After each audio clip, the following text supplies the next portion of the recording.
My mom demanded me to cancel my wedding for my golden sister's feelings, so I uninvited them, and the way I turned the tables left all speechless. I'm Emily, 30 years old, female, and my fiancé, Ryan, 31 years old, male, proposed to me last March. We've been together for 6 years. He's my best friend, my partner, and genuinely the most supportive person I know. When he got down on one knee, it felt like everything had fallen into place. But as soon as I shared the news, my mom and half-sister, Cassie, 24 years old, female, decided to make my engagement and wedding their personal battleground. My mom married my stepdad, Tom, when I was 5. Cassie is their daughter, and while we grew up together, we've always been more like acquaintances who tolerate each other than actual sisters. The thing is, Cassie has always had this weird competitive streak when it comes to me. It started when we were kids.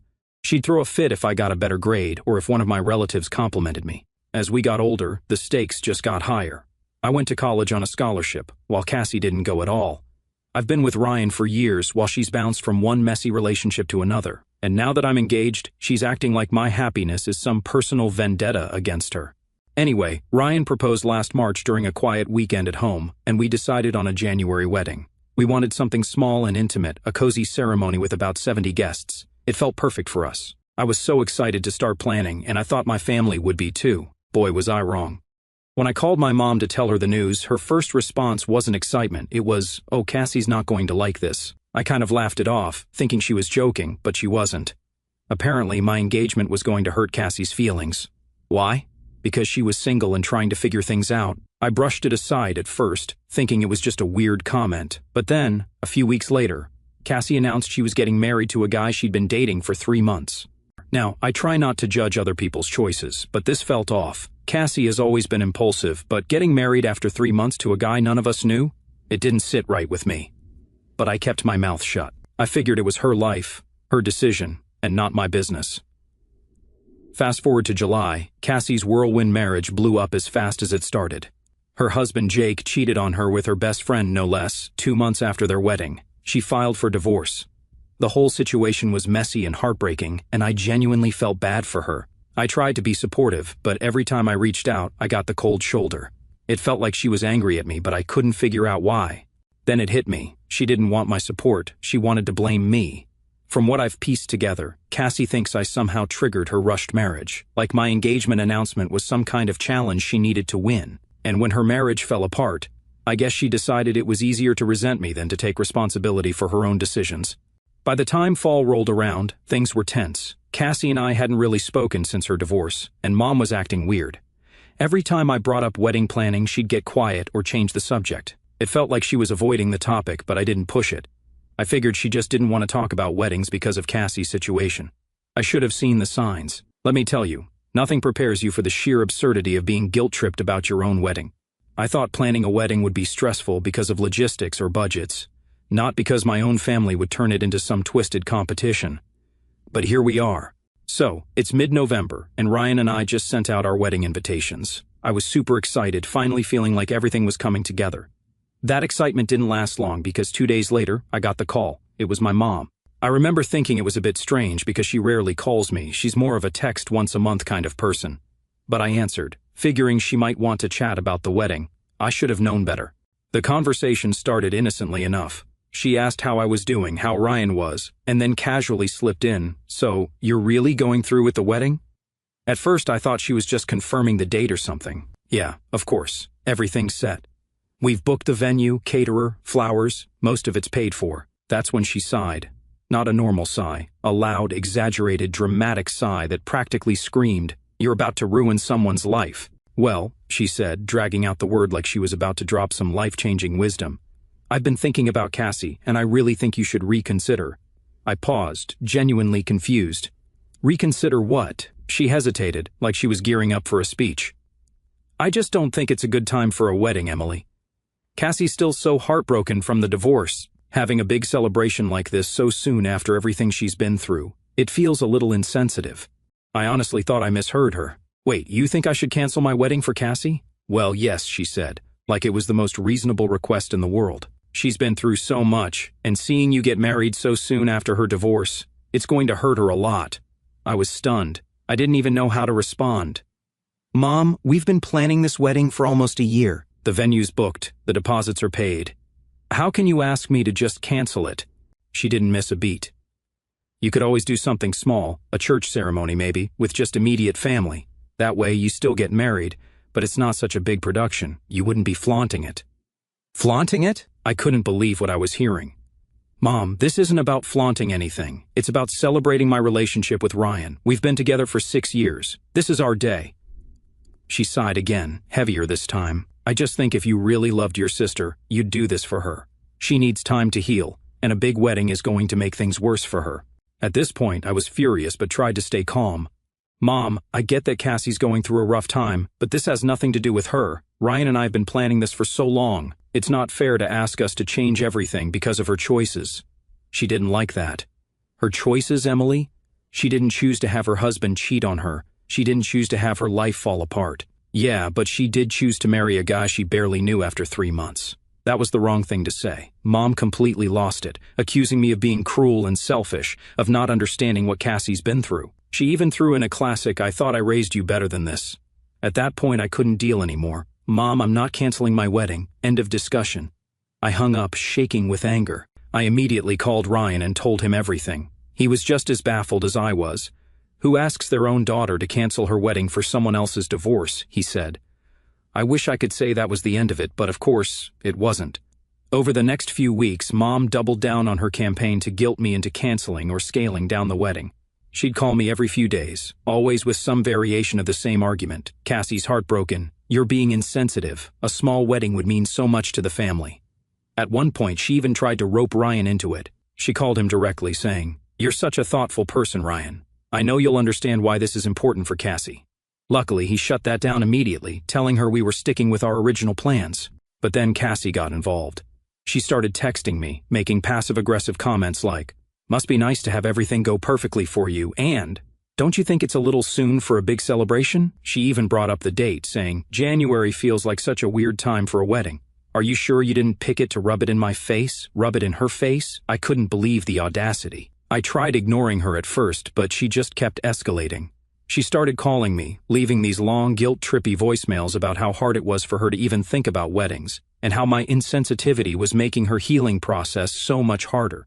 The worst part was how my mom and Cassie seemed to feed off each other. Mom would call and say something like, "Cassie was crying all night thinking about your wedding," and then Cassie would text me the next day saying, "Mom's so upset about how you're handling this. It was exhausting. I was at my breaking point." I couldn't believe how far they were willing to go to make my wedding about them.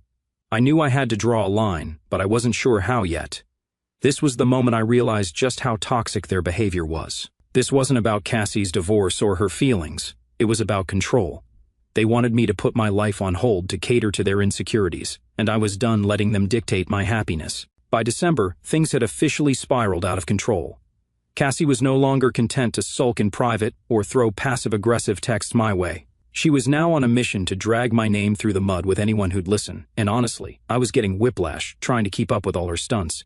It started small. I heard from my cousin Megan, bless her for being the family informant, that Cassie had been calling up relatives to warn them about me. According to her, I was flaunting my wedding in her face to humiliate her. She even claimed I had deliberately chosen January, knowing it would be too soon after her divorce for her to emotionally handle it. I couldn't wrap my head around the logic. My engagement had been set months before she even got married, let alone divorced. How on earth was I supposed to predict her life would fall apart when I was sending out save the dates? But logic doesn't seem to matter much when someone's determined to play the victim. Her stories got more dramatic with each retelling. Megan told me Cassie was saying things like, "Emily always thinks she's better than me. She's just rubbing her perfect little life in my face because she knows I'm struggling." The worst part? Some family members actually bought into her narrative. My mom, of course, was her biggest cheerleader. She started calling me almost daily to ask if I had reconsidered canceling or scaling back the wedding. "Cassie's still so fragile," she'd say. "She cried all night after seeing your wedding invitations. You really don't need a big event. Can't you just do something simple?" I stood firm every single time, but it was exhausting. The real breaking point came at a family gathering on Christmas. Ryan and I had been invited to a dinner at my aunt's house, and I thought it would be a nice way to decompress after all the wedding stress. Of course, Cassie and Mom were there too, which should have been my first red flag. Things were tense from the start. Cassie barely acknowledged me, but every time I mentioned the wedding, she'd huff or roll her eyes. At one point, I was chatting with my aunt about flowers, and Cassie loudly muttered, Must be nice to waste so much money on a party when some people can barely pick up the pieces of their lives. I ignored her, but it was obvious she wanted a reaction. Eventually, the conversation shifted, and I started to relax a bit. That is, until Cassie suddenly burst into tears in the middle of the living room. She was full-on sobbing, shaking her head and muttering, "I can't believe how cruel people can be." Everyone froze. My aunt rushed over to comfort her, asking what was wrong. That's when Cassie launched into her performance. "It's just so hard," she said through her tears. "I've been through so much this year, and now I have to sit here and listen to Em talk about her perfect wedding like nothing else matters. She knows how much pain I'm in, but she doesn't care." And my mom chimed in immediately, rubbing Cassie's back like she was the victim of some terrible injustice. "She's right, Emily. You need to be more considerate. You have no idea how hard this has been for her." That's when I lost it. I had been holding my tongue for weeks, but I couldn't take it anymore. "This wedding has nothing to do with Cassie," I said, trying to stay calm. "Ryan and I have been planning this for a year. If she's upset, that's not my fault. Maybe she should take some responsibility for rushing into a bad marriage instead of blaming me for her problems." The room went dead silent. My aunt looked like she wanted to disappear into the couch, and Cassie's tears immediately turned to rage. "How dare you?" she snapped. "You don't know what it's like to have your life fall apart. You've had everything handed to you, your scholarship, your boyfriend, your perfect little life. You've never had to struggle for anything." I stood up, shaking with anger. "You're right, Cassie. I don't know what it's like to have my life fall apart, but that's because I don't make impulsive decisions just to compete with other people. Maybe if you spent less time being bitter and more time working on yourself, you wouldn't be in this situation." At that point, Ryan grabbed my hand and said, "We're leaving." I didn't argue. On the drive home, I kept replaying the conversation in my head, second-guessing whether I'd been too harsh. But the more I thought about it, the more I realized I had every right to stand up for myself. Cassie had been pushing me for weeks, and I was done letting her turn my wedding into her pity party. What really stuck with me, though, was how Mom had jumped to Cassie's defense without hesitation. Not once did she try to understand my side or even acknowledge how much stress this whole situation was causing me. It felt like she had chosen her favorite, and it wasn't me. The next day, I got a text from Mom. "You owe your sister an apology for what you said last night. She's been through so much, and you were unnecessarily cruel." I didn't reply. I was done apologizing for things that weren't my fault. By this point, it was clear that Cassie wasn't going to back down, and Mom wasn't going to stop enabling her. I didn't know what their next move would be, but I knew I had to start preparing for the worst. Update 110. Hey again, thank you so much for your comments and support on my last post. Your advice really helped me. So, after the disaster at the family dinner, I knew I had to draw a hard line. Cassie and my mom weren't just being unreasonable, they were actively trying to sabotage my happiness. Ignoring it clearly wasn't working, and every attempt to defend myself just seemed to fuel their drama. I realized the only way to move forward was to completely shut them out of the wedding. That decision wasn't easy, but it was necessary. 2 days after the dinner, I sat down with Ryan and laid everything out. "I think I need to uninvite them," I said, feeling a lump in my throat. "They're just going to make things worse if they're there." Ryan nodded immediately. "I've been thinking the same thing. It sucks, but this is your day, our day, and you deserve to enjoy it without worrying about their next move." Hearing his support made me feel a little better, but the thought of actually cutting off my mom and sister from my wedding was daunting. It wasn't just about them, it was about the ripple effect it might have on the rest of the family. Still, I knew I couldn't let their toxic behavior overshadow everything Ryan and I had worked so hard to plan. So, I drafted an email. I kept it short and factual. I explained that their actions over the past few months, spreading rumors, guilt-tripping me, and creating unnecessary drama, had made it clear they weren't supportive of my wedding. I told them that their behavior had caused me significant stress, and for my own peace of mind, I had decided to uninvite them. I hit send and immediately felt like a weight had been lifted off my shoulders. Within hours, the responses started rolling in. Mom was the first to reply, and let me tell you, it was a doozy. She called me cold-hearted and accused me of tearing the family apart. Her email was filled with dramatic phrases like, "I never thought my own daughter would betray me like this," and "You've chosen a man over your own blood." She even threw in a line about how my dad would be disappointed in me if he were still alive. Classic guilt trip tactics. I didn't reply. Next came Cassie. Her response was exactly what I expected, full of anger and self-pity. She accused me of being jealous of her, still not sure what I'm supposed to be jealous of, and claimed I was punishing her for being honest about her feelings. She ended her email with, "You'll regret this when you realize you've destroyed this family." I didn't reply to her either. The fallout didn't stop there.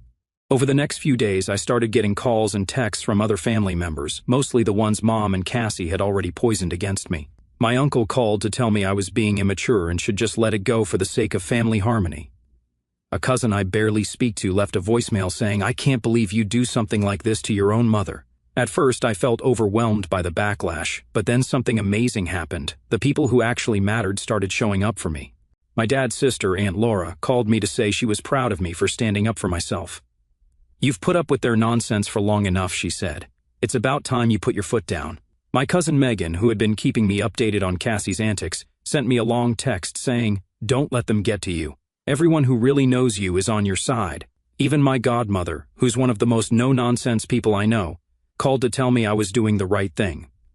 "Your wedding should be about love and celebration, not drama and bitterness," she said.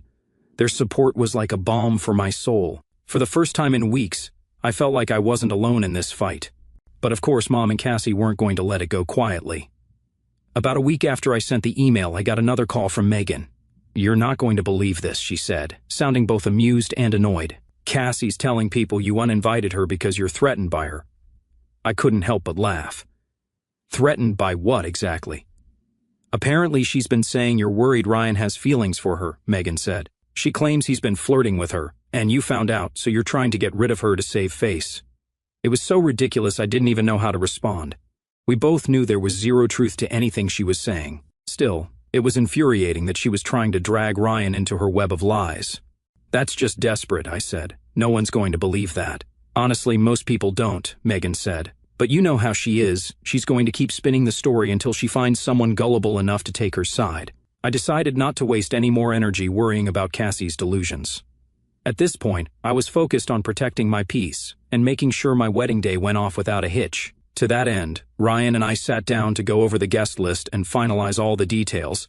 We reached out to the venue to make sure they had our backs in case Cassie or Mom tried to pull anything. We also hired a couple of security guards to keep things under control, something I never thought I'd have to do for my own wedding, but here we were. Through it all, Ryan was my rock. He reminded me that this was our day, and we didn't owe anyone an explanation for protecting our happiness.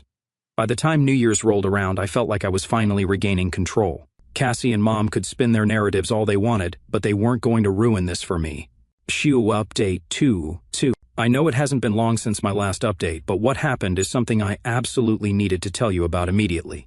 If you thought Cassie's antics couldn't get any worse, buckle up, because this one takes the cake. By the time January rolled around, I thought I'd seen every shade of her jealousy, pettiness, and downright manipulative behavior.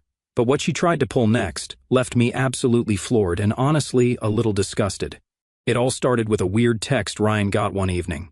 We were sitting on the couch, finally relaxing after a stressful day of finalizing wedding details, when his phone buzzed. He glanced at it, and I noticed his face immediately go from relaxed to tense. "What is it?" I asked, already bracing myself for drama. "It's Cassie," he said, showing me the message. The text read, "Hey Ryan, I really need someone to talk to. I know you probably think I'm a terrible person right now, but I'm really struggling and I feel like you're the only one who understands. Can we meet up?" At first, I didn't know how to react. I mean, on the surface it seemed innocent enough, but knowing Cassie and knowing how hard she'd been working to cause problems, I had a bad feeling. Ryan must have sensed it too, because he didn't reply right away. Instead, he turned to me and said, "I don't like this. It feels off." "Because it is off," I said. "She's never even liked you. Why would she suddenly want to talk to you about her feelings?" We agreed it was best to ignore her, but the messages kept coming. Over the next few days, she sent Ryan a string of increasingly desperate texts. She talked about how lonely she felt, how she had no one else to turn to, and how much she appreciated his kindness during such a difficult time. Let me remind you, Ryan had never had any kind of meaningful conversation with Cassie. He'd always been polite to her, of course, but they weren't close by any stretch of the imagination. So, this sudden outpouring of gratitude felt calculated. Ryan was as creeped out as I was, but we both decided it was better to wait and see what her endgame was before responding. And sure enough, it didn't take long for her true intentions to come to light. Later, Ryan got another message, and this one was so blatant it made my blood boil. Cassie wrote, "I've been thinking a lot about you lately. I know it's wrong, but I can't help it. I feel like we have a connection that Emily doesn't understand. I don't know what to do with these feelings." I was furious, not just at her for being so brazen, but also at the sheer disrespect of it all. She knew we were getting married in a matter of days, and here she was, trying to wedge herself between us with some cheap tricks. Ryan, bless him, immediately showed me the message and asked, "How do you want to handle this?" I took a deep breath and said, "Let's not give her the satisfaction of a direct response. Block her number, but before you do, take screenshots of everything." He did exactly that, and we kept the screenshots as receipts, just in case she decided to try spinning some wild narrative later. The next morning, I decided I wasn't going to let this slide. I didn't respond to her directly. There was no point in engaging with someone so desperate for attention, but I did send an email to my mom and a few other close family members, laying out what had happened. I kept it straightforward, attaching the screenshots and explaining that this was the proof that I was right to uninvite Cassie from the wedding. "This behavior is toxic and manipulative," I wrote. "I've done everything I can to keep the peace, but this crosses a line, and I hope now you understand why I excluded her." The responses were mixed. My mom, predictably, came to Cassie's defense. She claimed I must have misunderstood her intentions and that I was blowing things out of proportion. She even had the nerve to suggest that Ryan might have misread the messages.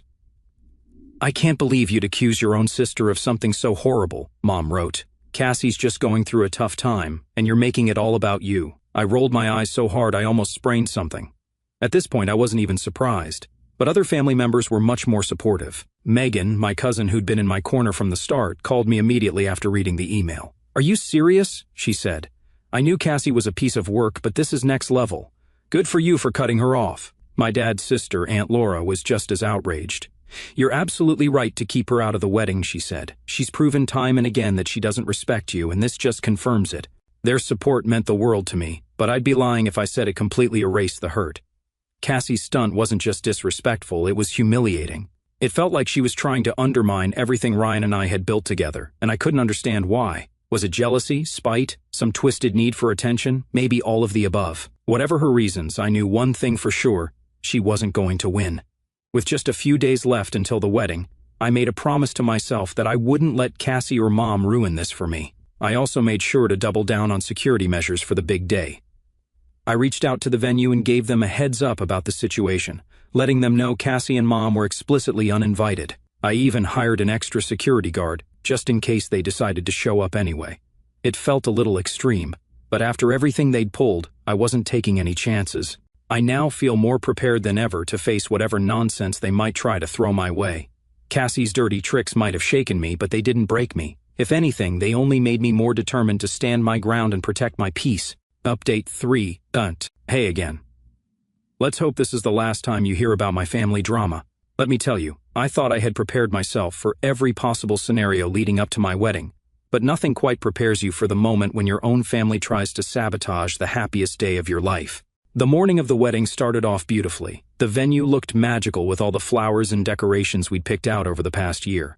The weather was perfect for our ceremony, and my bridesmaids kept me laughing and relaxed while we got ready. Ryan and I had agreed to do a first look before the ceremony, so once I was dressed, I stepped outside to meet him in the garden. The second I saw him standing there, looking every bit as nervous and excited as I felt, all the stress and drama melted away. This was the moment I'd been waiting for, and nothing else mattered. Or so I thought.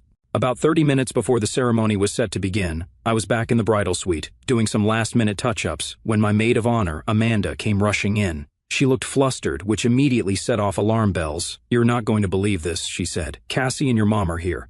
My stomach dropped. "What? How? I thought security was handling it." "They're trying to get in," Amanda said. "Security stopped them at the gate, but they're causing a huge scene." Of course they were. I took a deep breath, trying to steady myself. "What are they saying?" Amanda hesitated, which told me it wasn't good. "Your mom's crying and saying she just wants to see her daughter get married. She's screaming about how you're a horrible person, how you don't deserve this day." I felt my blood start to boil. It wasn't enough for them to make the months leading up to the wedding a nightmare, they had to try to ruin the actual day too. "What do you want me to do?" Amanda asked. "Nothing," I said firmly. "Let security handle it. If we go out there, it's just going to give them what they want." Amanda nodded and left to check in with the guards. Meanwhile, I sat down and tried to collect myself. I could hear my mom and Cassie faintly in the distance, shouting and arguing with security, and it took everything in me not to march out there and give them a piece of my mind. A few minutes later, Amanda came back with an update. They're refusing to leave. The venue manager offered to call the police, but they're worried it'll cause an even bigger scene. I groaned. This was exactly why I'd uninvited them in the first place. "Do you want me to tell Ryan?" Amanda asked. I shook my head. No, he doesn't need this stress right now. Just make sure they don't get anywhere near the ceremony. Thankfully, security was on top of it. They managed to keep my mom and Cassie contained to the parking lot, and eventually the venue staff called a ride service to take them away. But not before Cassie shouted loud enough for everyone in the vicinity to hear, "You'll regret this, Emily. You'll regret cutting out your own family." Once they were gone, I took another deep breath and told myself to let it go. They were out of sight now, and I wasn't going to let them steal my joy. The ceremony itself was everything I dreamed of and more.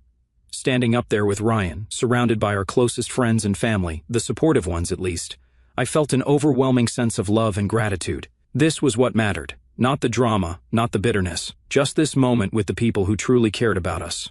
After the ceremony, during the cocktail hour, I started hearing bits and pieces about what had gone down with my mom and Cassie. Apparently, they'd been shouting accusations at the security guards, saying I was brainwashed by Ryan, and that the family would never forgive me for excluding them. A few guests even overheard them from the parking lot, which was embarrassing, but most people just rolled their eyes and brushed it off my dad. Sister Aunt Laura came up to me during dinner and said, "I'm so proud of you for standing your ground. They showed their true colors today, and everyone sees it now." That was a common sentiment throughout the night. Cousins, friends, even some of my mom's old friends pulled me aside to tell me they were on my side. It felt like a collective reckoning. People finally realized how toxic my mom and Cassie had been, and they weren't having it. The rest of the evening was a blur of laughter, dancing, and pure joy. Ryan and I shared our first dance under twinkling lights, my maid of honor gave a hilarious and heartfelt toast, and my dad's best friend, who's practically an uncle to me, brought the house down with a story about how he once caught Ryan trying to sneak out of a family barbecue with a plate of ribs. By the time the night ended, I felt lighter than I had in months. Cassie and my mom hadn't won.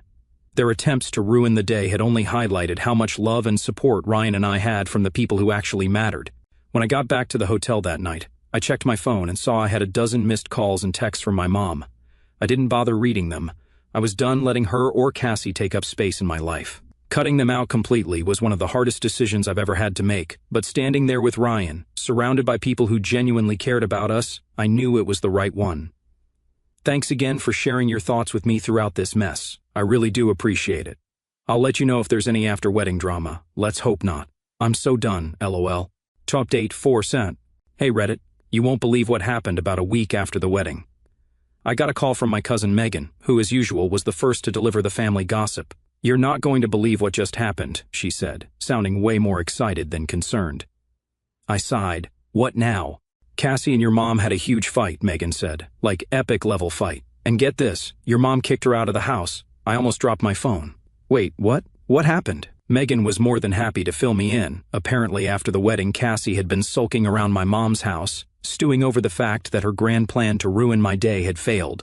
According to Megan, she was blaming everyone. Me, Ryan, the security guards, even some random cousin who apparently didn't try hard enough to stop me. The real explosion happened when she turned on my mom. Cassie accused her of not doing enough to stop the wedding.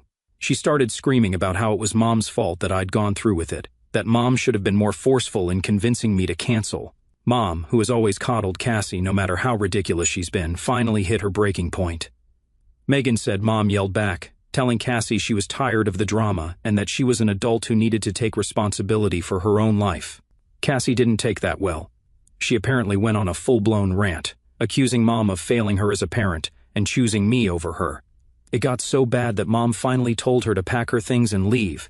When Megan told me all this, I couldn't help but laugh, not because I thought it was funny, but because of the sheer irony of it. After months of Mom defending Cassie and taking her side, it all came back to bite her. "She really kicked her out?" I asked, still trying to process it. "Yep," Megan said. "Cassie's staying with a friend for now, but I wouldn't be surprised if she comes crawling back in a few weeks." The whole situation felt like karma in action. In the end, their toxicity turned inward, and they ended up taking it out on each other. I wish I could say I felt bad for either of them, but honestly, I didn't. After everything they put me through, it felt like poetic justice. As for me, I'm done with both of them.